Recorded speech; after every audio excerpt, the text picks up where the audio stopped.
car has been the bane of my existence for, oh, easily this entire summer and maybe the past 2 summers. It's done now. So, Pontiac Grand Prix. GM 3800 V6. This is the supercharged edition. It's actually a really good engine other than 2 really big flaws. The first one that tends to hit people the soonest, coolant elbow.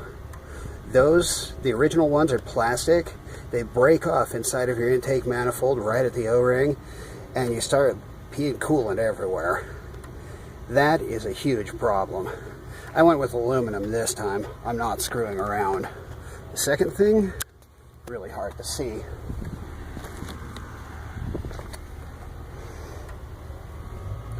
Maybe that's a little easier. Yeah.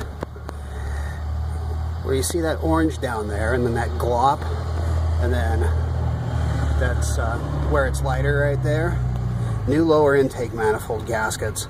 The originals were made out of nasty plastic and rubber, and they break down with the coolant in the heat conditions, and you just start leaking coolant, but because it burns off, well, evaporates, it's like just a mystery leak. Well, the new kit is full aluminum and silicone, so that's the end of the problem right there. And well, after I had done those and got it all back together, I start the car and I see little droplets of coolant flying off. Like, oh, well, wait a minute, that's probably the water pump. Turn off the engine and I'm looking and I see drips of coolant inside of the water pump pulley. Yeah, down in there. So I'm thinking, okay, well, it's been squeaking for a while, obviously a bad bearing. So maybe that's what's actually been squeaking. Turns out I was right. It was the water pump. I replaced it and it is fixed. And that is a difficult surgery right there. You have to take off your power steering pump just to be able to get to one of the bolts. Luckily it's only 2 bolts for the power steering pump.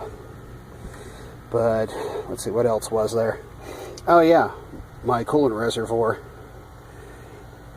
In this year of car, the 98, it was actually located up to the front. This is for the later year cars, but I kept it where it is. The problem is, it's broken off right there. Plus, there's that hose, and I threw away the old one, but the old one had been rubbing up against the supercharger belt, which put a hole in it. So I was losing coolant that way as well. But I think I have it handled because I've got 2 zip ties and a little bit longer of a hose, so I'm able to have some slack on it. That'll help. So this car has 171,000 miles on it, I believe. It's 170 something, like early in the game. But, I mean, that's still a lot of miles. But these engines will easily go 250,000 miles if the other stuff is fixed. The last Grand Prix that I had, it died of a broken transmission. The engine was still perfect at 227,000. But I think with all the problems that this has been having, it's earned the new decals.